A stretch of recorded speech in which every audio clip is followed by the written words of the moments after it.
करेंगे। पास्टर मोनिश, आपका स्वागत है। आपको स्क्रीन पे लोग देख पा रहे हैं और हम पास्टर मोनिश के पास जो है आगे का समय दे देते हैं ताकि आगे परमेश्वर का वचन हमारे बीच में शेयर करे। सो यस पास्टर मोनिश, स्वागत है आपका और आपको लोग स्क्रीन पे देख पा रहे हैं। हाँ, हम वचन की ओर चल सकते हैं। आप सबको एक और बार यीशु मसीह के नाम से जय मसीह। प्रभु का धन्यवाद हो कि आज हम लोग फिर से एक हफ्ते बाद जुड़ पाए हैं। प्रभु का धन्यवाद इसलिए भी हो कि आप सबों को एक हफ्ते तक परमेश्वर ने संभाल के रखा। मुझे भी परमेश्वर ने संभाल के रखा है और एक हफ्ते बाद हम लोग को फिर से इस तरह जुड़ने का मौका दिया। तो आइए आज हम लोग परमेश्वर की वचन की ओर जाएंगे और परमेश्वर की वचन से आज हम लोग कुछ बातों को देखेंगे। आज के वचन के लिए जो शीर्षक है और मैंने दिया है वो है एक विद्रोहपूर्ण मांग और परमेश्वर का चुनाव। मैं दोबारा एक और बार इसको रिपीट करूंगा। एक विद्रोहपूर्ण मांग और परमेश्वर का चुनाव। आज इसी विषय पे हम लोग परमेश्वर के वचन से देखेंगे कि एक विद्रोहपूर्ण मांग, एक बलवे से भरपूर मांग क्या था और परमेश्वर का चुनाव क्या था। तो आइए हम लोग प्रभु के वचन को खोलें और सबसे पहले मैं आपके सामने आज पहला सामुएल उसका 8वां अध्याय उसका 4 से लेके 7 पद को पढ़ूंगा और फिर हम लोग आगे वचन में देखेंगे, पढ़ेंगे और इससे सीखेंगे भी। पहला सामुएल उसका 8वां अध्याय उसका 4 से लेके 7 पद मैं आपके बीच में पढ़ रहा हूं। तब सब इजरायली वृद्ध इकट्ठा होकर रामा में सामुएल के पास जाकर उससे कहने लगे, सुन, तू तो अब बूढ़ा हो गया है और तेरे पुत्र तेरी राह पर नहीं चलते। अब हम पर न्याय करने के लिए सब जातियों की रीति के अनुसार हमारे लिए एक राजा नियुक्त कर दे। परंतु जो बात उन्होंने कही, हम पर न्याय करने के लिए हमारे ऊपर राजा नियुक्त कर दे, ये बात सामुएल को बुरी लगी और सामुएल ने यहोवा से प्रार्थना की। और यहोवा ने सामुएल से कहा, वे लोग जो कुछ तुझसे कहें उसे मान ले, क्योंकि उन्होंने तुझको नहीं परंतु मुझी को निकम्मा जाना है कि मैं उनका राजा न रहूं। जैसा मैंने आपको अ, शुरुआत में कहा कि आज के संदेश का शीर्षक है एक विद्रोहपूर्ण मांग और परमेश्वर का चुनाव। अ, आप सब लोग जानते हैं कि हमारे जीवन में हम लोग कुछ इच्छाएं रखते हैं। हम सभी लोग अपने जीवन में कुछ मांगों को रखते हैं। हम सभी लोग अपने जीवन में परमेश्वर से बहुत सारी चीजों के लिए प्रार्थना भी करते हैं और हमारे जीवन की बहुत सारी जो ये बात है, बहुत सारी जीवन में जो इच्छाएं हैं, ये हमारे अ, मांग से और हमारी इच्छा से जुड़ा हुआ है। हम जो निर्णय लेते हैं, हम जो अपने हृदय में या मन में जीवन में इच्छाएं रखते हैं, उसके अनुसार कई बार हम अपने जीवन में बहुत सारे विषयों पे निर्णय लेते हैं। अब चाहे वो विषय हमारे व्यक्तिगत जीवन से जुड़ा हुआ हो, चाहे वो विषय हमारे परिवार से जुड़ा हुआ हो, हम कहीं ना कहीं अपने जीवन में अपनी मांगों को रखते हैं, अपनी इच्छाओं को पूरी कर रखते हैं और हम चाहते भी हैं कि हम जो प्रार्थना करें, परमेश्वर उस प्रार्थना का उत्तर दे। लेकिन मसीह होने के नाते हमें सावधान होना चाहिए कि अगर हम सही दिशा की ओर नहीं देख रहे हैं, मसीह होने के नाते अगर हमारी आंखें, हमारा मन, हमारा ध्यान एक सही जगह पे केंद्रित ना है, नहीं है, तो फिर शैतान हमें भरमा सकता है और हमारे जीवन में कुछ ऐसी मांग, हमारे जीवन में कुछ ऐसी प्रार्थनाएं या फिर हमारे जीवन में कुछ ऐसी इच्छाओं को उत्पन्न कर सकता है जो कि परमेश्वर को महिमा नहीं देती है या फिर वो परमेश्वर की योजना को पूरी नहीं करती है। और आज इसी विषय को हम लोग आज थोड़ा विस्तार से देखेंगे और सबसे पहले जैसा मैंने आपके लिए पढ़ा पहला सामुएल उसका 8वां अध्याय और उसका 4 से 7 पद, यहाँ पे हमने देखा कि कैसे एक मांग लोगों ने रखा, कैसे लोगों ने जाके सामुएल के पास एक मांग की और उन्होंने कहा कि हमें एक राजा चाहिए। और हमें एक राजा इसलिए चाहिए क्योंकि उन्होंने कहा कि सामुएल, तू तो अब बूढ़ा हो गया है और तेरे बच्चे भी तेरी राह पे नहीं चलते हैं। तो फिर उन्होंने मांग किया और उस मांग के अनुसार उन्होंने कहा कि हमें हमारे लिए एक राजा नियुक्त कर। और इस प्रार्थना को सुन के या फिर इस मांग को सुन के परमेश्वर ने कहा, इन्होंने मुझे निकम्मा जाना है और मुझे अपना राजा होने से उन्होंने ठुकराया है। आइए हम लोग 2 और पद को पढ़ेंगे। नीति वचन उसका 14 अध्याय उसका 12 पद और फिर नीति वचन उसका 16 अध्याय और उसका 25 पद। मैं आपके लिए इन दोनों पदों को पढ़ रहा हूँ। नीति वचन 14 और उसका 12 पद और उसके बाद हम लोग पढ़ेंगे नीति वचन 16 और उसका 25 पद। नीति वचन 14 और उसके 12 पद में लिखा है, ऐसा मार्ग है जो मनुष्य को ठीक जान पड़ता है, परंतु उसके अंत में मृत्यु ही मिलती है। उसके बाद नीति वचन 16 और उसका 25 पद, यहाँ पे लिखा है, ऐसा भी मार्ग है जो मनुष्य को सीधा जान पड़ता है, परंतु उसके अंत में मृत्यु ही मिलती है। और ये दोनों पद हमें चेतावनी देती है, हमें ये सावधान करती है कि कैसे हमें अपने मांगों के ऊपर या फिर हमारी सोच के ऊपर, हमारी इच्छाओं के ऊपर बहुत ध्यान देना चाहिए, क्योंकि कई बार बहुत सारी चीज हमें सही तो लगती है। हम उसके लिए प्रार्थना भी कर सकते हैं, हम उसके लिए परमेश्वर से गिड़गिड़ा भी सकते हैं, और हमें हो सकता है लगे कि ये एक सही मांग है, ये एक वाजिब मांग है, ये एक सही प्रार्थना है, ये एक सही इच्छा है, लेकिन वास्तव में वो विनाश की ओर हमें लेके जा सकता है। और इसीलिए मैंने शुरुआत में एक बात को ये भी कहा था कि मसीह होने के नाते बहुत जरूरी है कि हम कहाँ देख रहे हैं। मसीह होने के नाते बहुत जरूरी है कि हमारा हृदय, हमारा मन किन बातों से भरा हुआ है। क्योंकि अगर हम सही दिशा में नहीं देख रहे हैं, अगर हम सही जगह के ऊपर अपने मन को केंद्रित नहीं कर रहे हैं, तो हो सकता है कि शैतान हमें भरमाए और हम शैतान की युक्तियों में जा सके। तो आइए हम लोग देखें कि जब इन लोगों ने इस मांग को किया और उन्होंने कहा कि हमें एक राजा दे, हम हमारे लिए एक राजा नियुक्त कर, और परमेश्वर के हृदय को खेदित किया, परमेश्वर को निकम्मा जाना और परमेश्वर को अपने ऊपर से राजा होने से हटाया या फिर उसकी मांग की, वो शुरू कहाँ से हुई? क्या ऐसा हुआ कि अचानक से वो लोग एक दिन पहुंच गए और सैमुअल से बात कहने लगे? ये सोच, ये विचार या फिर ये इच्छा उनके हृदय में कहाँ से आई या फिर क्यों आई? उसके लिए हमें जाना होगा यहोशू उसका पहला अध्याय 7 पद, 9 पद, और फिर न्यायी उसका दूसरा अध्याय उसका 10वां पद। तो आइए हम लोग पढ़ेंगे। आज के वचन में मैं काफी सारे वर्सेस को पढ़ूंगा, तो इस वजह से ये मत सोचिए कि आज क्या है, बहुत सारे वचनों को पढ़ा जा रहा है, लेकिन हम बहुत सारे वचनों को आज पढ़ के इनको कनेक्ट करेंगे और देखेंगे कि कैसे ये हमारे जीवन से जुड़ा हुआ है। तो जैसा मैंने कहा, आइए हम लोग निकालें यहोशू की पुस्तक और उसका पहला अध्याय, और उसमें से 2 पदों को हम लोग पढ़ेंगे। मैं आपके लिए पढ़ रहा हूं 7वां पद और 8वां पद। यहोशू पहला अध्याय उसका 7वां पद और 8वां पद। इतना हो कि तू हियाव बांध कर और बहुत दृढ़ होकर जो व्यवस्था मेरे दास मूसा ने तुझे दी है, उन सब के अनुसार करने में चौकसी करना, और उससे न तो दाहिने मुड़ना और न बाएं। जब तब जहां जहां तू जाएगा वहां तेरे काम सफल होंगे। व्यवस्था की ये पुस्तक तेरे चित्त से कभी न उतरने पाए, इसमें दिन रात ध्यान दिए रहना, इसलिए कि जो कुछ उसमें लिखा है उसके अनुसार करने की तू चौकसी करे, क्योंकि ऐसा ही करने से तेरे सब काम सफल होंगे और तू प्रभावशाली होगा। 9 पद में आपके लिए पढ़ रहा हूं, क्या मैं तुझे आज्ञा नहीं दी? हियाव बांध कर दृढ़ हो जा, भय न खा और तेरा मन कच्चा न हो, क्योंकि जहां जहां तू जाएगा वहां वहां तेरा परमेश्वर यहोवा तेरे संग रहेगा।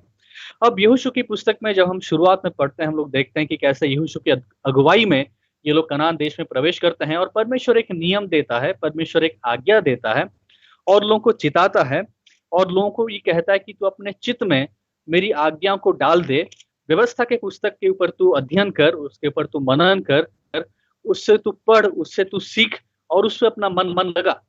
ये परमेश्वर की आज्ञा थी, ये परमेश्वर का एक आप कह सकते हैं डायरेक्शन था, परमेश्वर की ओर से लोगों के लिए एक सुझाव तो नहीं कहूंगा, लेकिन एक आज्ञा, हाँ एक आज्ञा थी, क्योंकि परमेश्वर जानता था कि ये कितना जरूरी है कि वो लोग परमेश्वर के वचन के ऊपर, परमेश्वर के नियमों के ऊपर और व्यवस्था के ऊपर अपने मन को लगाएं। लेकिन क्या हुआ कि उन्होंने इसके ऊपर मन नहीं लगाया। भले ही यहोशू के अगुवाई में वो लोगों ने कनान देश में प्रवेश किया, भले ही परमेश्वर के वायदे के अनुसार ये लोग मिस्र देश से निकल के आए और कनान देश में प्रवेश किए, लेकिन समय के साथ उन्होंने परमेश्वर के वचन के ऊपर, व्यवस्था की पुस्तक के ऊपर मन लगाना छोड़ दिया। उनका मन भटक गया, वे लोग उनका मन अलग अलग चीजों पे या गलत बातों पे या फिर वो चीजें, वो बातें जो परमेश्वर की इच्छा पे नहीं थी, उसके ऊपर उनका मन जाने लगा। उसका फलस्वरूप नतीजा क्या हुआ, हम लोग न्याय की पुस्तक में पढ़ सकते हैं और देख सकते हैं। न्याय की पुस्तक न्यायों की पुस्तक उसका दूसरा अध्याय, जो कि ठीक यहोशू के बाद है पुराने नियम में, यहोशू की पुस्तक और उसके बाद न्यायों की पुस्तक। और उसमें जब हम लोग न्यायों की पुस्तक में दूसरे अध्याय में जाते हैं और 10 पद में जाते हैं। चलिए 7, 8, 9 और 10 में आपके लिए पढ़ रहा हूँ। न्यायों की पुस्तक दूसरा अध्याय 7 से लेकर 10 पद। और यहोशू के जीवन भर और उन वृद्ध लोगों के जीवन भर जो यहोशू के मरने के बाद जीवित रहे और देख चुके थे कि यहोवा ने इज़राइल के लिए कैसे कैसे बड़े काम किए थे, इज़राइली लोग यहोवा की सेवा करते रहे। ध्यान दीजिएगा, लिखा है कि यहोशू के जीवन भर और उन वृद्ध लोगों के जीवन भर जो यहोशू के मरने के बाद जीवित रहे और देख चुके कि यहोवा ने इज़राइल के लिए कैसे कैसे बड़े काम किए थे, इज़राइली लोग यहोवा की सेवा करते रहे। यानी कि वो पीढ़ी जो इज़राइल जो मिस्र देश निकल के जीवित आपके कनान देश में प्रवेश किया, वो लोग की जब तक पीढ़ी थी, वो लोग परमेश्वर के बातों को याद करते रहे, परमेश्वर के कामों को याद करते रहे, व्यवस्था की पुस्तक पर अपना मन लगाते रहे। और उसका फल क्या हुआ कि वो लोग जीवन भर क्या किए, परमेश्वर की सेवा करते रहे। बहुत अच्छी बात रही, बहुत बड़ी गवाही रही। लेकिन 8 पद में क्या हम पढ़ते हैं, तब यहोवा का दास नून का पुत्र यहोशू 110 वर्ष का होकर मर गया और उसके तिमथरिस में जो इफ्राहिम के पहाड़ी देश में गाशा नामक पहाड़ की उत्तरी ओर है, उसे भी उसी के भाग में मिट्टी दी गई। तो फिर यहोशू की मृत्यु हुई, उसे मिट्टी दी गई। और अब 10वें पद में हम लोग क्या पढ़ते हैं, और इस पीढ़ी के सब लोग भी अपने अपने पितरों में मिल गए।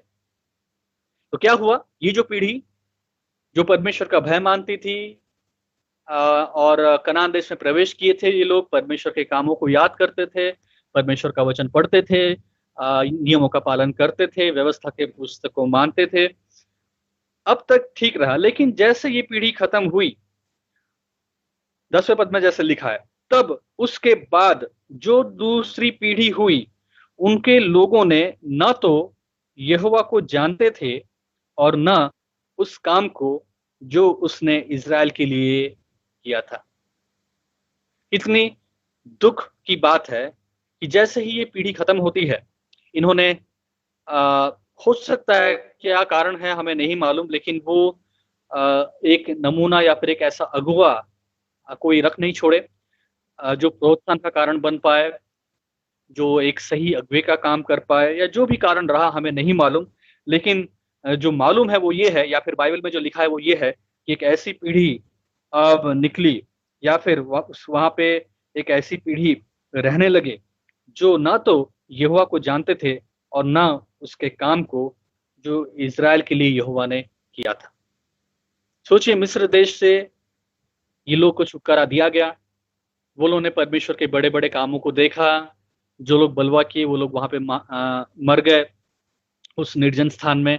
और जो नई पीढ़ी थी, ये पीढ़ी यहोशू के अगुवाई में कनान देश में प्रवेश करती है, परमेश्वर के वचन को मानती है, परमेश्वर के वचन के अनुसार चलती है और परमेश्वर के नियमों का पालन करती है। लेकिन उसके बाद की पीढ़ी के बारे में एक दुखद बात हम लोग क्या पढ़ते हैं, ये पीढ़ी ना तो यहोवा को जानते थे और न ही इज़राइल के लिए यहोवा ने जो काम किया था उसको जानते थे। और फलस्वरूप क्या हुआ, आखिर में हम लोग क्या पढ़ते हैं, न्याय की पुस्तक का आखिरी पद, आखिरी अध्याय और उसका आखिरी पद, बहुत ही भयानक और बहुत ही दुख देने वाला, एक चेतावनी देने वाला पद। न्याय की पुस्तक उसका 21 अध्याय और उसका 25 पद। उन दिनों में इस्राएलियों में कोई राजा न था जिसको जो ठीक जान पड़ता था वही वह करता था। और एक ऐसी पीढ़ी यहाँ पे हम देखते हैं कि आ गई जो कि परमेश्वर के नियमों के एकदम विरुद्ध चलती थी, परमेश्वर के नियमों का पालन नहीं करती थी, जिसको जो मर्जी ठीक लगता था वो वही करता था। और जब हम सामुएल की पुस्तक में आते हैं तो हम सामुएल की पुस्तक में ये पढ़ते हैं कि जब सामुएल की पैदाइश हुई उस समय का माहौल कैसा था। जब सामुएल की पैदाइश हुई उस समय जो याजक था उसका नाम एली था, और एली के जो पुत्र थे वो लोग भी परमेश्वर के पद चिन्हों पे नहीं चलते थे और वो लोग एकदम बलवा करते थे, बहुत गलत गलत काम करते थे। यहाँ तक ये भी लिखा है कि जब सामुएल की पैदाइश हुई उस समय परमेश्वर का वचन भी दुर्लभ था, लोगों को परमेश्वर का दर्शन भी दिखाई नहीं देता था। जैसा कि पहला सामुएल उसका 3 अध्याय में लिखा है, ये बालक सामुएल एली के सामने यहोवा की सेवा टहल करता था। उन दिनों में यहोवा का वचन दुर्लभ था और दर्शन कम मिलता था। और इसी माहौल में सामुएल नबी आगे मतलब वहां पे अपनी सेवकाई को शुरू करता है और अपनी सेवकाई के द्वारा परमेश्वर को महिमा देता है। लेकिन फिर भी क्या होता है, जब तक वो बूढ़ा होता है, तब हम लोगों ने पढ़ा यहाँ पे कि किस तरह लोग आते हैं और एक विरोधपूर्ण मांग को करते हैं और कहते हैं कि सुन, तू अब बूढ़ा हो गया, तेरे पुत्र तेरी राह पे नहीं चलते हैं, अब हम पर न्याय करने के लिए सब जातियों की रीति के अनुसार हमारे लिए एक राजा नियुक्त कर। और उन्होंने परमेश्वर को ठुकरा दिया। और 8वें अध्याय में ही जब हम आगे पढ़ते हैं तो परमेश्वर इस बात से खेदित होता है और सैमुएल को कहता है कि तू लोगों को कहे कि अगर राजा नियुक्त होता है वो तुम्हारे साथ क्या क्या करेगा। सैमुएल इन हर एक बातों को लोगों को बताता है।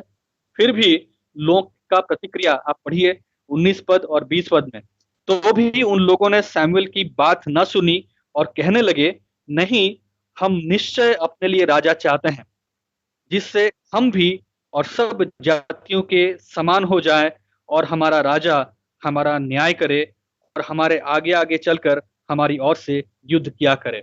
19 पद का जो शुरुआत है एक बहुत ही बुरा शब्द है, एक बहुत ही भयानक शब्द है और बलवे से भरा शब्द है।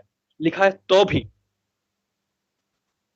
सैमुएल ने हर एक बातों को बताया कि अगर तुम राजा को नियुक्त करोगे तो राजा तुम्हारे साथ क्या क्या करेगा। हर एक चीज को कहने के बाद भी लोग ने कहा तो भी, फिर भी, भले ही कुछ भी हो जाए, भले ही परिणाम कुछ भी हो, हमें राजा चाहिए। हमें निश्चित अपने लिए राजा चाहिए। हम निश्चित अपने लिए राजा चाहते हैं जिससे हम भी सब जातियों के समान हो जाएं और हमारा राजा हमारा न्याय करे। ध्यान दीजिए इस प्रार्थना में या फिर इस स्टेटमेंट में, इस शब्द में क्या लिखा गया है। कहते हैं जिससे हम भी और सब जातियों के समान हो जाएं। हम सब जातियों के समान हो जाए। कहने के लिए बहुत ही एक पढ़ने के लिए लगता है कि अरे चलो ठीक है क्या लिखा है, लेकिन अगर आप ध्यान से सुने ये एक विरोधपूर्ण मांग है। इसलिए इस संदेश का शीर्षक मैंने रखा था एक विरोधपूर्ण मांग। परमेश्वर के लोग थे, उनके पास व्यवस्था था, उनके पूर्वजों का इतिहास था, लेकिन इतिहास में क्या हुआ, उनका ध्यान भटक गया। यहोशू की पीढ़ी के बाद, यहोशू मर गया और उसके बाद जो पीढ़ी थी उस पीढ़ी के बाद इनका ध्यान भटक गया। ये उन जगहों को देखने लगे, उन लोगों को देखने लगे, उन दिशा में देखने लगे, उन जगहों को देखने लगे, उन लोगों को देखने लगे, उन बातों के ऊपर सोचने लगे जो कि परमेश्वर के योजना में नहीं था। और फलस्वरूप क्या हुआ कि एक समय आया जब उनकी मांग एक विरोधपूर्ण मांग हो गई, एक बलवे से भरा हुआ मांग हो गया। भले ही उनके बीच में सैमुएल नबी ने सेवकाई की और सैमुएल नबी अपनी सेवकाई के बारे में जब 12 अध्याय में एक गवाही देते हैं तो बहुत ही एक बड़ी गवाही होती है। पहला सैमुएल उसका 12 अध्याय में सैमुएल खुद अपने जीवन की गवाही देता है और आप उसको पढ़ सकते हैं बाद में कि कैसे उसने अपनी सेवकाई में परमेश्वर की योजना को पूरा किया, परमेश्वर के बारे में सही सही बातों को बताया, परमेश्वर के बारे में, परमेश्वर के पीछे सही से चला। लेकिन फिर भी लोग एक बलवे से भर के मांग को करने लगे और उनकी मांग एक विरोधपूर्ण मांग हो गई। वो विरोध करने लगे परमेश्वर का, वो विरोध करने लगे परमेश्वर के आज्ञाओं का, वो विरोध करने लगे परमेश्वर के नियमों का, वो विरोध करने लगे परमेश्वर की योजनाओं का। मेरे प्रिय भाई बहनों, हमारे साथ भी कई बार ये हो सकता है कि अगर आप और मैं सही जगह पे आज देख नहीं रहे हैं, अगर आपका और मेरा मन आज परमेश्वर के वचन से भटक रहा है, अगर आज हो सकता है अलग अलग कारण हो, लेकिन उन कारणों की वजह से अगर आज हम अपना समय, हमारा मन, हमारा हृदय परमेश्वर के वचनों के ऊपर केंद्रित नहीं करते हैं, जैसा कि यहोशू की पुस्तक उसके पहले अध्याय और 7वें, 8वें और 9 पद में हमने देखा था, जहां पे परमेश्वर ने कहा तेरा ध्यान परमेश्वर के वचन से न भटके, चित्त उसी के ऊपर लगाए रख, इससे ना तो दाएं जा और ना तो बाएं जा। और जैसा हमने पढ़ा भी था नीति वचन में 14 अध्याय और उसका 12 पद, 16 अध्याय 25 पद, इन बातों को जब हम पढ़ते हैं तो हम देखते हैं कि क्या परिणाम होता है जब हम परमेश्वर के वचन से भटकने लगते हैं? क्या परिणाम होता है जब हमारा ध्यान परमेश्वर के वचन के ऊपर केंद्रित नहीं होता है? क्या हमारा परिणाम होता है जब हम भटक के दूसरे लोगों की ओर देखने लगते हैं, जो कि परमेश्वर की योजना में नहीं है? अगर आपके जीवन में कुछ ऐसी बातें हैं जो आज परमेश्वर की योजनाओं के अनुसार नहीं है, चाहे वो आपका जीवन शैली हो, आप अपनी जीवन शैली को ऐसे जी रहे हैं जो कि परमेश्वर के इच्छा के अनुसार नहीं है। आपके जीवन में ऐसे दोस्त हैं जो परमेश्वर की भय को नहीं मानते हैं, परमेश्वर की योजना में नहीं है। आपके जीवन में कुछ ऐसी आदतों को आप पाल के आज भी चल रहे हैं जो कि परमेश्वर के वचन के एकदम विरुद्ध है। आप अपने समय को ऐसी बातों में लगा रहे हैं, ऐसे समय में दे रहे हैं जिससे परमेश्वर को महिमा नहीं मिलता है। आपका ध्यान, आपका मन ऐसी बातों में उलझने लगा है या फिर ऐसे मनों में ऐसी चीज़ों में बना रहता है और आप ऐसी चीज़ों को पसंद करते हैं, आपकी इच्छाएँ ऐसी चीज़ों के प्रति है, आपका लगाव उन बातों के प्रति है जो कि परमेश्वर के वचन के अनुसार नहीं है। तो कहीं न कहीं आपके हृदय में परमेश्वर के विरुद्ध एक विद्रोहपूर्ण मांग भरने लगेगा। आपकी प्रार्थनाओं में विद्रोह दिखने लगेगा। आपकी बातों में परमेश्वर के विरुद्ध विद्रोह का एक संकेत दिखने लगेगा। और आखिर में एक दिन ऐसा आएगा जब हम परमेश्वर के विरुद्ध या परमेश्वर के विरोध में बातों को करने लगेंगे, जैसा कि इन लोगों ने किया। एक समय आया जब उनके पास व्यवस्था होने के बावजूद भी उनके बीच में सैमुअल जैसा एक नबी, उसकी सेवकाई का वो लोग एक टेस्टिमनी था, मतलब सैमुअल नबी उनके बीच में एक गवाही था, एक गवाह के रूप में वो था परमेश्वर का। लेकिन फिर भी उन्होंने एक विद्रोह से भरा हुआ मांग किया और आके कहा कि हमें नहीं चाहिए कुछ, हमें नहीं चाहिए। हमें क्या चाहिए? हम वैसे होना चाहते हैं, हम वैसे अपने जीवन को जीना चाहते हैं जैसे बाकी लोग जीते हैं। हम निश्चित अपने लिए राजा चाहते हैं, जिससे हम भी उन सब जातियों के समान हो जाएं और हमारा राजा हमारा न्याय करे और हमारे आगे-आगे चलकर हमारी ओर से युद्ध करने लगे।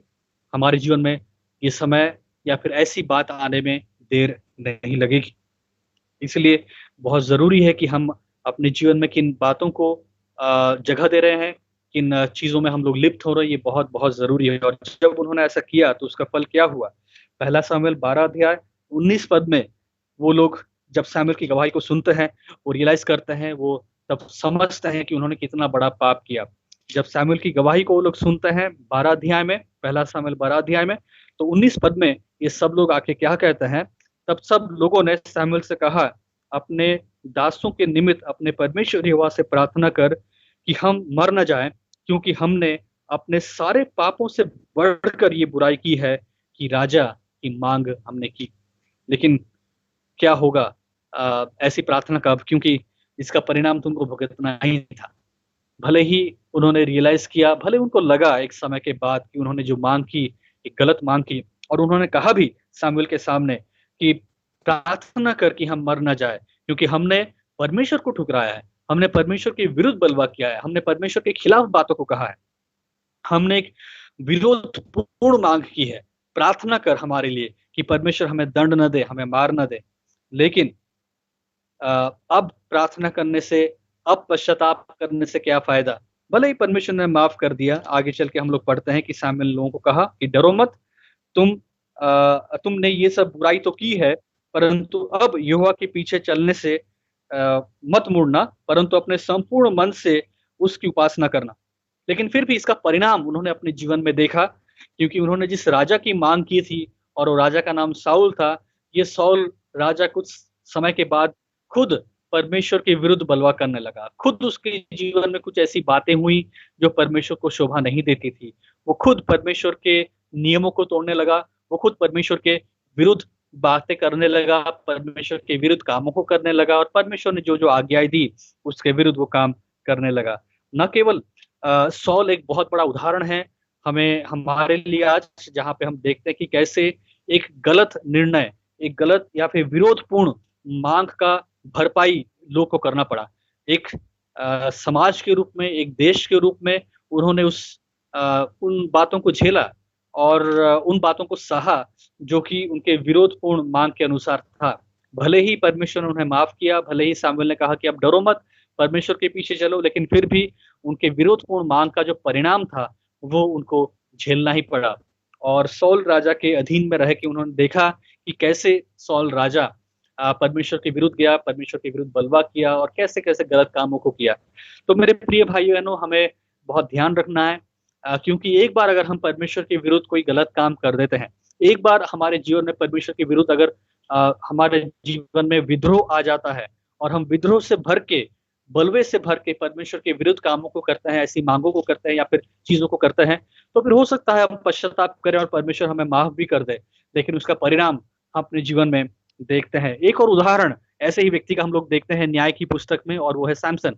और सैमसन के जीवन में जब हम देखते हैं, एक बहुत ही दुखद बात को हम लोग पढ़ते हैं, न्याय की पुस्तक और उसका 16 अध्याय और उसका 20 पद।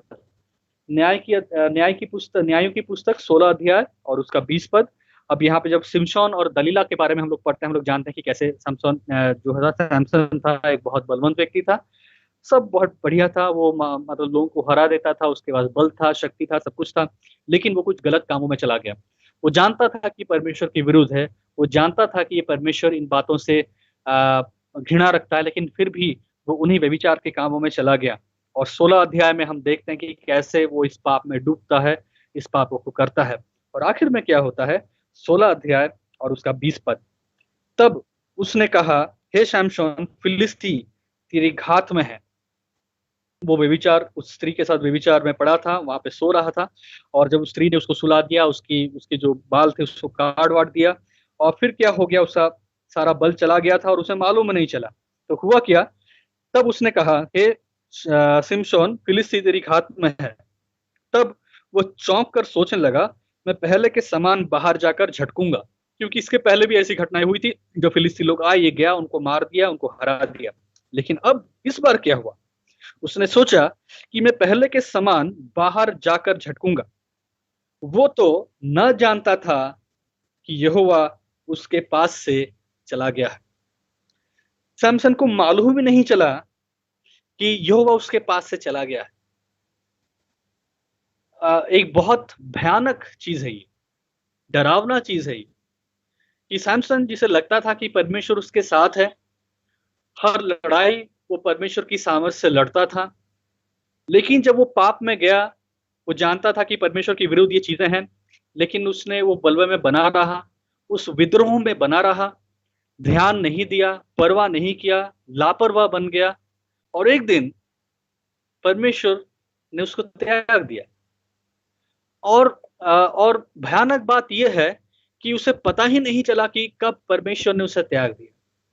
वो उसी हियाव के साथ, वो उसी उत्साह के साथ, उत्साह तो नहीं कहूंगा, हियाव के साथ, कॉन्फिडेंस के साथ बाहर गया और सोचा कि जाके वो सबको हरा देगा, लेकिन उसे मालूम ही नहीं था कि परमेश्वर तो उसके पास से चला गया है। उसे मालूम ही नहीं चला, और हम लोग जानते आगे क्या हुआ, उसे पकड़ा गया और किस तरह उसके साथ अत्याचार किया गया। तो मेरे प्रिय भाई बहनों, मैं एक और बार इस बात से आपको एक तरह से चेतावनी, या फिर आप चेतावनी कह सकते हैं, आप कह सकते हैं आपके लिए एक लर्निंग है, मेरे लिए भी है, कि चाहे आप हैं चाहे मैं हूं, अगर हम अपने मन को, अपने ध्यान को, अपने सोच समझ को और अपनी बुद्धि को, अपने समय को सही जगह पे इस्तेमाल नहीं करते हैं, और अगर हम सही जगह पे अपने आप को केंद्रित करके नहीं रखते हैं, अगर परमेश्वर के वचन के ऊपर, परमेश्वर के नियमों के ऊपर अगर हमारा ध्यान, हमारा मन, हमारा सोच केंद्रित नहीं है, अगर मसीह के ऊपर हमारा ध्यान, हमारा सोच केंद्रित नहीं है, तो हम लोग भटक जाएंगे, और जब हम भटक जाएंगे तो उसका परिणाम बहुत बुरा होगा। हम लोग विद्रोह से भरे हुए मांग को करेंगे, हमारा सोच, हमारा बर्ताव विद्रोह से भरा हुआ होगा, और एक दिन हमें पता भी नहीं चलेगा कि कब परमेश्वर चला गया, कब परमेश्वर ने हमें त्याग दिया, कब परमेश्वर जैसे सैमसन के पास से चला गया और उसे पता ही नहीं चला। एक दिन हमें अचानक से पता चलेगा कि अरे, मैं तो अब अकेला हूं, परमेश्वर का अनुग्रह मेरे ऊपर रहा ही नहीं, परमेश्वर ने मुझे त्याग दिया, परमेश्वर ने मुझे तो छोड़ दिया। और हमारे जीवन में हो सकता है हम बहुत सारे ऐसे परिणाम का सामना करें जो कि भयानक हो, जो कि बहुत दर्दनाक हो, जो कि हमारे जीवन में बहुत कठिनाई, बहुत परेशानी और बहुत सी समस्याओं को लेके आए। तो हमें सावधान होना है, हमें सजग रहना है, हमें जागते हुए रहना है, हमें सचेत रहना है और परमेश्वर के वचन के ऊपर हमें केंद्रित रहना है, ताकि हम विद्रोही ना बन जाएं, हम बलवे से ना भर जाएं और हमारे जीवन से एक विद्रोह से भरा हुआ मांग परमेश्वर के विरुद्ध न के। अब ठीक इसके विपरीत परमेश्वर का चुनाव, अगर एक विद्रोहपूर्ण मांग है तो फिर परमेश्वर का चुनाव भी है। अगर लोगों ने विद्रोह से भरा हुआ मांग किया तो हम देखते ये भी हैं कि परमेश्वर ने कैसे अपने लिए व्यक्ति को चुना, परमेश्वर ने कैसे लिए अपने लिए एक दास को चुना। और उसके बारे में हम लोग पढ़ते हैं दाऊद, जिसको परमेश्वर ने चुना। जब सौल राजा परमेश्वर के विरुद्ध हो गया, परमेश्वर के विरुद्ध बलवा करने लगा, उसके जीवन में जो बातें हुई उससे परमेश्वर प्रसन्न नहीं हुआ, परमेश्वर की आज्ञाओं को उल्लंघन करने लगा, तो फिर परमेश्वर ने क्या किया, अपने लिए, अपने लोगों के लिए, उस राज्य के लिए परमेश्वर ने एक व्यक्ति को चुना और उसका नाम था दाऊद। और जब परमेश्वर ने दाऊद को चुना, दाऊद के बारे में कुछ बातों को इस प्रकार लिखा गया है। प्रेरित के काम उसका 13 अध्याय, उसका 21, 22 और 36 पद। प्रेरित के काम उसका 13 अध्याय, उसका 21, 22 और 36 पद मैं आपके लिए पढ़ रहा हूं। प्रेरित 13 और उसका 21 पद। उसके बाद उन्होंने एक राजा मांगा, तब परमेश्वर ने 40 वर्ष के लिए बिन्यामीन के गोत्र में से एक मनुष्य अर्थात कीश के पुत्र साउल को उन पर राजा ठहराया। फिर उसे अलग करके दाऊद को उनका राजा बनाया, जिसके विषय में उसने गवाही दी, यानी कि परमेश्वर ने गवाही दी, मुझे एक मनुष्य यिशै का पुत्र दाऊद मेरे मन के अनुसार मिल गया है, वही मेरी सारी इच्छा पूरा करेगा।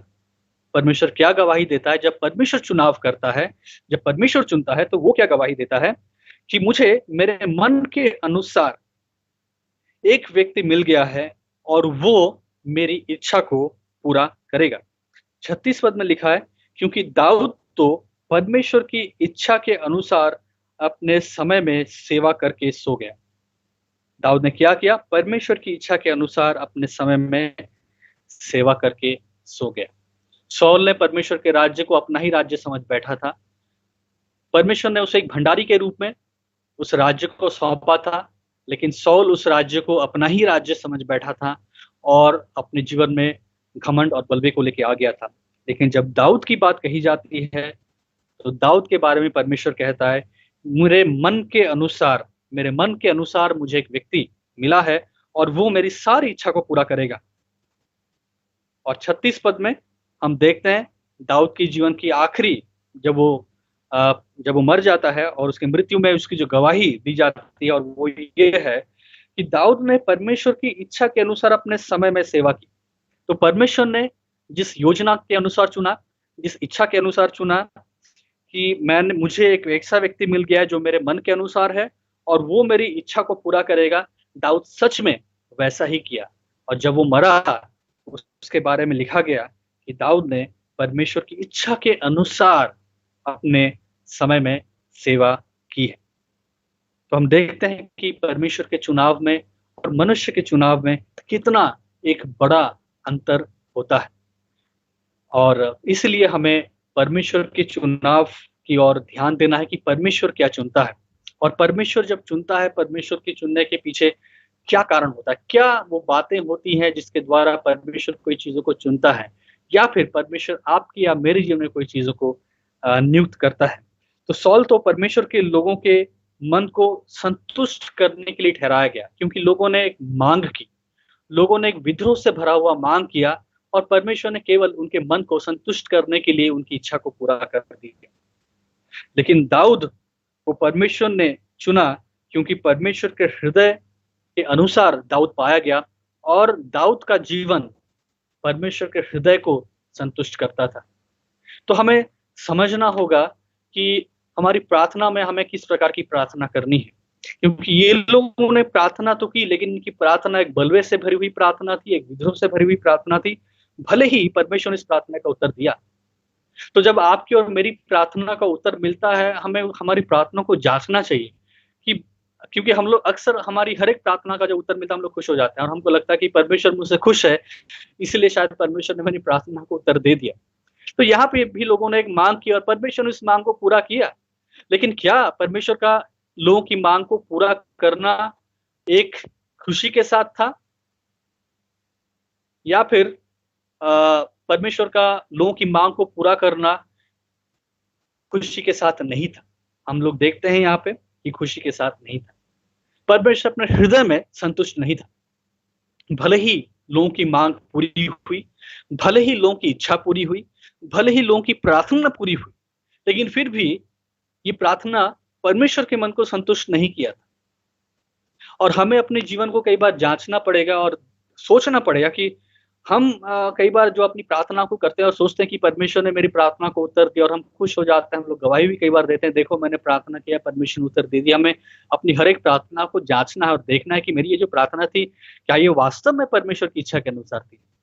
क्या ये वास्तव में मेरी प्रार्थना का जो उत्तर मिला और जिसके बारे में इतना खुश हो रहा हूँ, क्या इस प्रार्थना का जो उत्तर परमेश्वर ने दिया, क्या परमेश्वर इस प्रार्थना का उत्तर खुश होके दिया? क्या ये प्रार्थना का उत्तर, मेरे जीवन में इस प्रार्थना का उत्तर पाना परमेश्वर के हृदय में एक आनंद को लेके आया, या फिर परमेश्वर ने केवल मेरी मांग को पूरा किया, एक विद्रोह भरी मांग को पूरा किया, जैसा कि हम लोग यहाँ पे देखते हैं। और इसलिए हमें ध्यानपूर्वक अपनी प्रार्थना को भी करना चाहिए और सोचना चाहिए कि हमारी प्रार्थना, हम जो प्रार्थना करते हैं उसके पीछे उसका मोटिवेशन क्या है, किन कारणों से हम प्रार्थना कर रहे हैं। क्या हमारी प्रार्थना एक विद्रोह से हुई प्रार्थना है? क्या हमारी प्रार्थना एक अहंकार से भरा हुआ प्रार्थना है? क्या हमारी प्रार्थना एक सेल्फिश, यानी कि एक बहुत ही मतलब सेल्फिश प्रार्थना है, जो कि केवल हमारी इच्छाओं को पूरी करने वाली प्रार्थना है? हो सकता है परमेश्वर हमारी इन प्रार्थना को उत्तर दे दे, क्योंकि परमेश्वर ने इन लोगों की प्रार्थना को उत्तर दिया।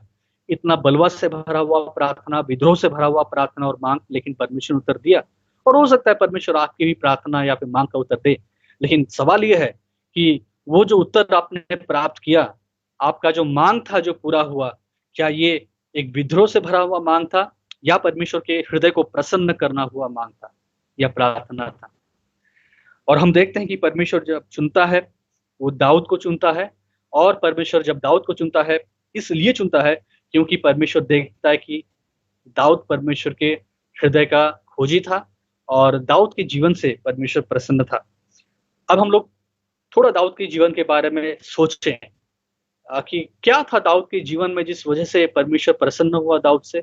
क्या वो बातें थी दाऊद के जीवन में जिस वजह से परमेश्वर ने कहा कि ये मेरे हृदय का खोजी है, इस व्यक्ति से मैं प्रसन्नित हूँ, ये मेरी हर एक इच्छाओं को पूरा करेगा?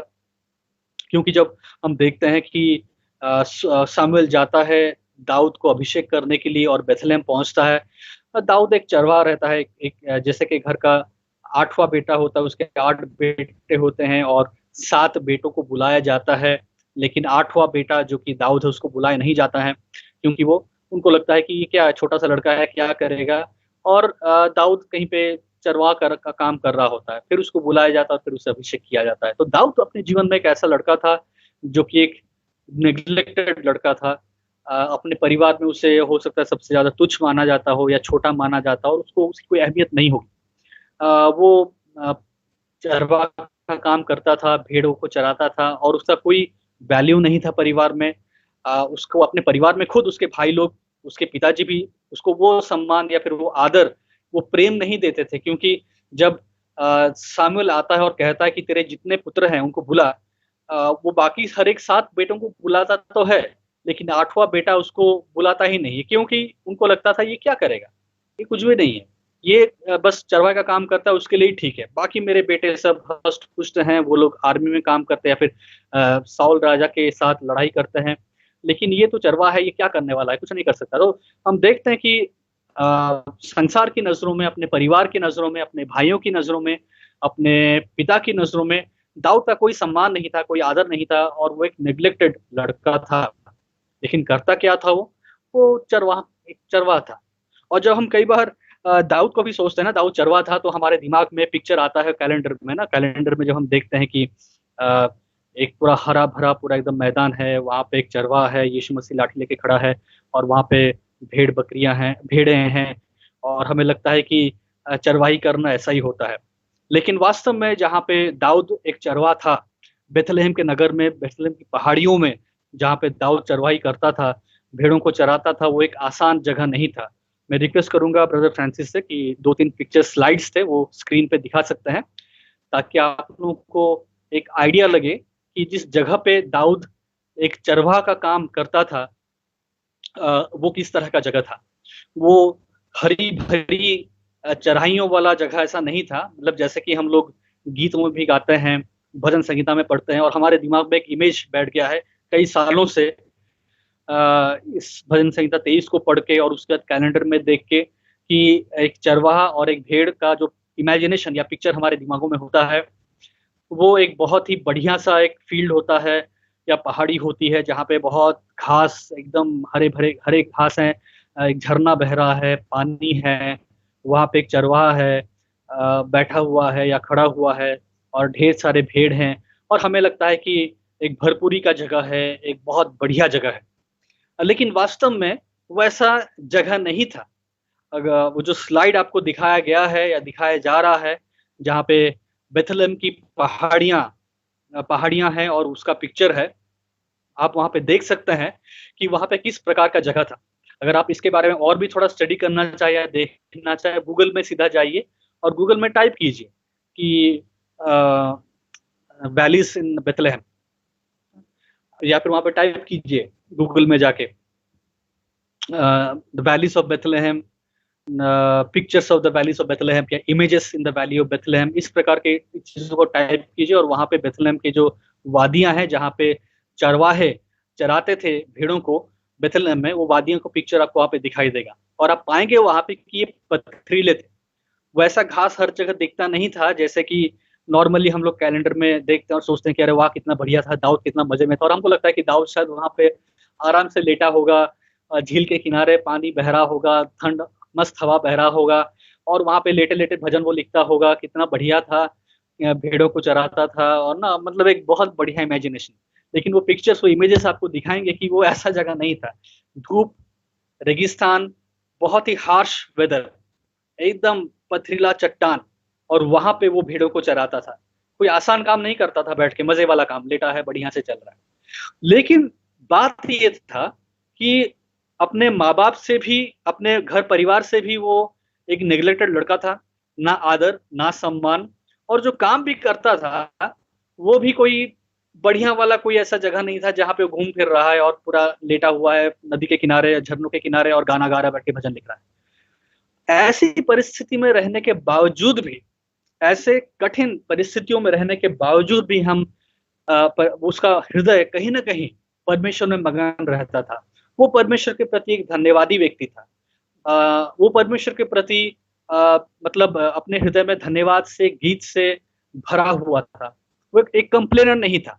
वो कभी भी, मुझे लगता है, कंप्लेन नहीं करता हुआ, कुड़कुड़ाता नहीं हुआ कि अरे क्या मेरे जीवन में पता नहीं क्या योजना है, पिताजी भी मुझे नहीं पूछते हैं, मेरे भाई लोग भी मुझे नहीं पूछते हैं, और पता नहीं ये काम दे दिया, ये भेड़ों को चराने का, और इतने कठिन जगह पे, पथली जगह पे घास ढूंढना पड़ता है, जाना पड़ता है, कहाँ कहाँ कहाँ पानी है, कहाँ घास है, ये सब देखना पड़ता है, कितना कठिन काम है, और इतना पैदल चलना पड़ता है, इतना धूप में चलना पड़ता है।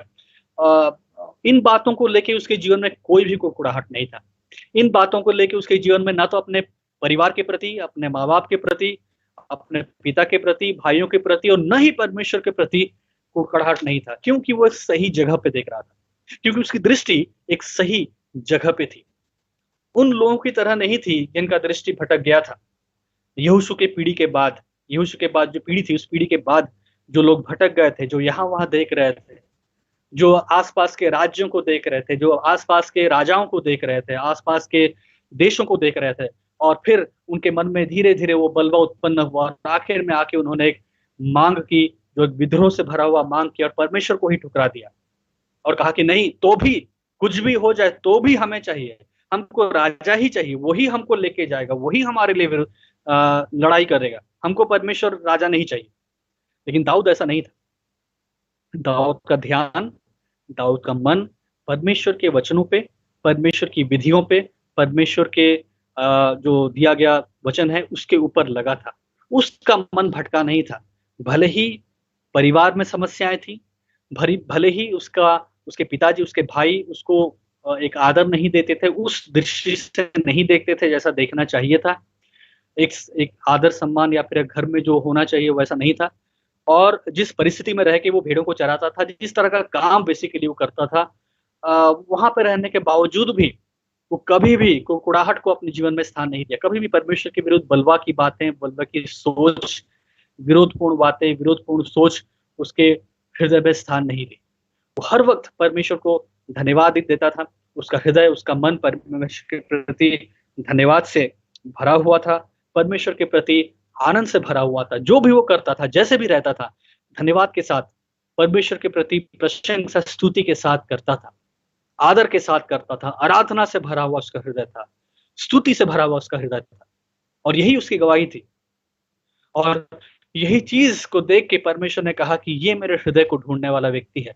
भले ही लोग उसे कुछ कहें, भले ही इसके घर में इसके पिताजी, इसके भाई उसे सम्मान दें या ना दें, भले ही भेड़ों को ये इस कठिन परिस्थिति में, ऐसे मैदान में, ऐसे कठिन जगह पे चराता है, भेड़ों की रखवाली करता है, लेकिन इसका हृदय मेरे लिए प्रति आनंद से, धन्यवाद से और आप कह सकते हैं कि बहुत ही उदारता से भरा हुआ है।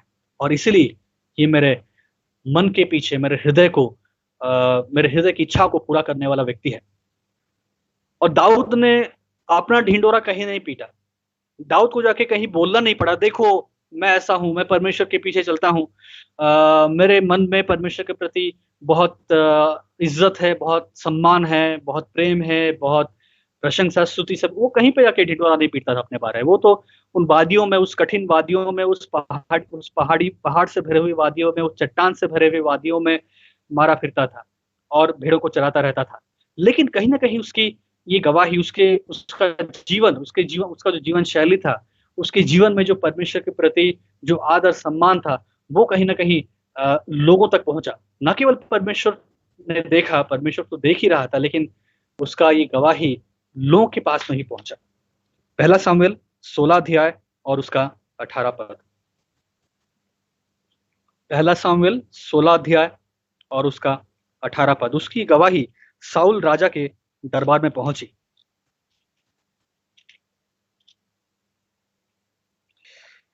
साउल जब राजा बना तो वो अपना राजगद्दी या फिर अपना राजधानी आप कह सकते हैं, या फिर अपना जो कोर्ट है, जो राज क्या उसे बोलते हैं हिंदी में, राजा का जो दरबार होता है, अपना दरबार या फिर अपना जो कोर्ट था, या फिर जहां पे बैठ के वो मतलब उस देश को चलाता था, वो गिलगाल जगह में था। और वहां पे क्या हुआ कि दाऊद की गवाही पहुंची। दाऊद की गवाही क्या पहुंची? 16 अध्याय और उसका 18 पद। 16 अध्याय 18 पद में लिखा है, तब एक जवान ने उत्तर देके कहा, सुन, मैंने बेथलेहम वासी यशे के एक पुत्र को देखा जो वीणा बजाता जाता है, वीणा बजाना जानता है, और वो वीर योद्धा भी है और बात करने में बुद्धिमान और रूपवान भी है, और यहोवा उसके साथ रहता है। और यहोवा उसके साथ रहता है। सोचिए, एक लड़का, जवान सा, कठिन परिस्थिति में अपने जीवन को जी रहा है। परिवार में उसके पिताजी, परिवार में उसके भाई उसका साथ नहीं देते हैं। परिवार में उसे कोई सम्मान नहीं मिलता है। वो जो काम भी कर रहा है वो कोई बहुत मतलब ऐसा कोई फेमस काम नहीं कि लोग उसके बारे में यहाँ वहाँ चर्चा करें। बहुत कठिन जगह पर रह के उन कामों को कर रहा है, भेड़ों को चरा रहा है। लेकिन फिर भी सौल राजा के दरबार में इसकी गवाही पहुंचती है। और एक गवाही पहुंचती है कि देखो, गिबे नामक जगह में, सौल का जो दरबार था वो जगह का नाम गिबे था। मैंने शायद गलती से गिलियाद ऐसा कुछ बोल दिया, लेकिन गिबे नामक जगह में सौल का दरबार था और वहां पे वो अपना बैठ के मतलब राजा के रूप में बैठा हुआ था। और उस दरबार में दाऊद की गवाही पहुंचती है और गवाही में ये बात कहा जाता है कि यहोवा उसके साथ रहता है। गिबे जो जगह है ये बेथलेहम से लगभग 19 किलोमीटर दूरी पे है। तो जब मैं 19 किलोमीटर की दूरी बोल रहा हूँ, आप इस दूरी को उस समय के संदर्भ में समझिए। आज की तरह नहीं है 19 किलोमीटर वाला यहाँ से वहां पहुंच गया आधे घंटे में। लेकिन जब हम 19 किलोमीटर की बात कर रहे हैं, उस जमाने में, उस समय में, ये न केवल एक डिस्टेंस की बात थी, लेकिन कहने के लिए ये था कि एक ऐसा जगह जो कि काफी दूर था, या फिर ये बेथलेहम से एकदम एक अलग जगह था, जो कि एक दरबार था, जो एक राजा का जगह था। और बेथलेहम जो जगह था जहाँ पे दाऊद था, वो एक पथरीला जगह था।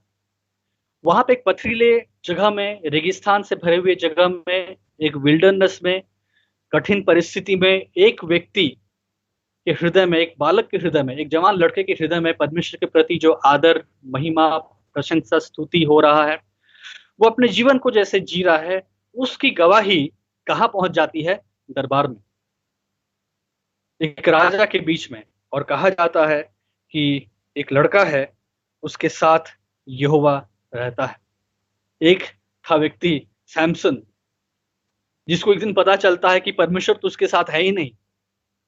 घमंड से चूर, परमेश्वर के विरुद्ध बलवा, परमेश्वर के नियमों को जानने के बाद, अपनी बुलाहट के बारे में जानने के बाद भी एक लापरवाह जीवन।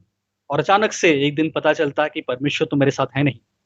और यहाँ पे दाऊद विश्वास योग्यता के साथ अपने काम को किए जा रहा है, बिना कुड़कुड़ाए किए जा रहा है, बिना बलवा किए, बिना विरोध किए।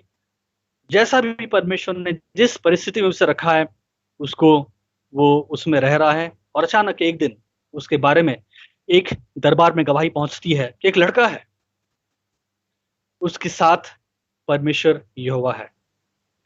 यह है परमेश्वर का चुनाव, जो कि हमारे हृदय को देखता है, हम कैसे दिखने में हैं, हमारी परिस्थिति कैसी है, हम कितने पढ़े लिखे हैं, उन बातों पे निर्भर नहीं करता है, लेकिन हमारा हृदय परमेश्वर के प्रति कैसा है। परिस्थितियों के विपरीत, परिस्थितियों के बावजूद उसको परमेश्वर देखता है और कहता है कि ये मेरे हृदय के पीछे चलने वाला व्यक्ति है, और इसको परमेश्वर चुनता है। तो आज हमने आज के इस मैसेज में के दौरान इन दो बातों को देखा कि एक विरोधपूर्ण मांग किस प्रकार दिखता है, और परमेश्वर का चयन या फिर परमेश्वर का चुनाव किस प्रकार का दिखता है। तो परमेश्वर हमें सहायता करे इन दोनों बातों को ऊपर मनन करने के लिए और समझने के लिए, ताकि हम अपने आप को तैयार कर पाए। हम विद्रोह करके जबरदस्ती अपनी मांगों को पूरी करने की कोशिश ना करें। हम एक बलवे के व्यवहार में आके, बलवे के एटीट्यूड में आके, बलवे के ना मानसिकता में आके विद्रोहपूर्ण मांग, विद्रोहपूर्ण बातें, विद्रोहपूर्ण प्रार्थना टाइप का कुछ करके परमेश्वर से जबरदस्ती अपनी मांग को पूरी करने की कोशिश ना करें। लेकिन अगर हमारा हृदय परमेश्वर के प्रति ईमानदार होगा, अगर हमारा हृदय परमेश्वर के प्रति आदर, सम्मान, भय, प्रशंसा, स्तुति से भरा हुआ होगा, तो परमेश्वर खुद हमें चुनेगा, परमेश्वर खुद हमारे लिए उपाय को करेगा, और परमेश्वर खुद हमारे जीवन में जो आवश्यकता है, हमारे जीवन में जो जरूरतें हैं, उसको परमेश्वर पूरा करेगा। हमें विद्रोह नहीं करना पड़ेगा, नहीं मुझे चाहिए, एक मांग हमें नहीं करना पड़ेगा। और अक्सर ये मांग तब उठता है जब, जैसा हमने देखा, जब हमारा हृदय, हमारा मन परमेश्वर के बातों से हट जाता है, परमेश्वर के वचनों से हट जाता है। दाऊद ऐसा नहीं था। भले ही परिस्थिति कैसी थी, उसने कभी मांग नहीं की, सोचा नहीं कि अरे मुझे राजा बनना चाहिए। वो तो अपने जीवन को जी रहा था वैसी परिस्थिति में। शायद उसको लगता होगा कि मैं ऐसे चरवाहा बना रहूंगा, मेरे जीवन में शायद यही मतलब मेरा ये काम है, पर मेरे पिताजी ने मुझे यही काम दिया है चरवाहा बनने का। मेरे भाई लोग लड़ाई कर रहे हैं, सॉल के साथ लड़ाई करते हैं, वो लोग सम्मान के पात्र हैं, लेकिन मेरे परिवार में या फिर परमेश्वर ने मेरे जीवन में यही योजना रखी थी कि मैं चरवाहा बनूं, ऐसे कठिन परिस्थितियों में, या फिर पहाड़ी जगहों में जाके, पत्थरों के बीच में, ऐसे जगह पे जाके अपना एक मतलब एक सिंपल सा एक चरवाहा का काम करूं। मैं वही करूंगा, धन्यवाद के साथ करूंगा, आनंद के साथ करूंगा, परमेश्वर को महिमा देते हुए करूंगा, परमेश्वर की बढ़ाई करते हुए करूंगा। उसने कभी नहीं सोचा था कि वो राजा बनेगा, लेकिन परमेश्वर उसके हृदय को देखता है। परमेश्वर उसको उसके हृदय को देख के प्रसन्नित होता है और कहता है कि ये मेरे हृदय के पीछे चलने वाला व्यक्ति है, ये मेरी सारी इच्छाओं को पूरा करेगा। उसकी गवाही उस जगह पे पहुंचती है, उस दरबार में पहुंचती है, कि परमेश्वर इसके साथ है। परमेश्वर फिर इसको चुनता है, परमेश्वर इसे नियुक्त करता है, और हम देखते हैं कि कैसे दाऊद परमेश्वर के द्वारा नियुक्त किया गया एक राजा बनता है। और आखिर में दाऊद के जीवन के बारे में जो गवाही लिखी जाती है, जैसा कि हमने पढ़ा था प्रेरित उसका 13 अध्याय 36 पद में, कि जब वो सोया, यानी कि जब उसकी मृत्यु हुई, तो उसने अपने जीवन भर में परमेश्वर की योजना को पूरा करता गया। परमेश्वर हम सबों को आशीष दे, परमेश्वर हम सबों को सहायता करे कि हम इस विद्रोहपूर्ण मांग, एक बलवे से भरे हुए मांग को करने से बचें। हम उन बातों में ना फंसे, ऐसे चीजों में अपने जीवन को, समय को बर्बाद ना करें जो परमेश्वर के विरुद्ध है, और एक बलवेपन के एटीट्यूड में, एक विद्रोह भरे सोच विचारधारा में हम लोग गिर ना जाएं। लेकिन हमारा मन, हमारा सोच, हमारा विचारधारा दाऊद की तरह हो, ताकि परमेश्वर हमारे हृदय को देखे और परमेश्वर की जो योजना है वो खुद हमारे जीवन में पूरा करे। प्रभु आप सबको आशीष दे। थैंक यू पास्टर मोनीश, बहुत बहुत धन्यवाद वचन को हमारे बीच में शेयर करने के लिए। और मेरे प्रिय भाई बहनों, मैं आशा करता हूँ कि आप लोगों को ये वचन से काफ़ी बातें सीखने मिली होंगी, और आशा करता हूँ आपने ये वचनों को नोट किया है। और मैं रिक्वेस्ट करूँगा कि आप लोग जो है इस वचन को सिर्फ सुनने वाले नहीं, बल्कि इसको अपने जीवन में अप्लाई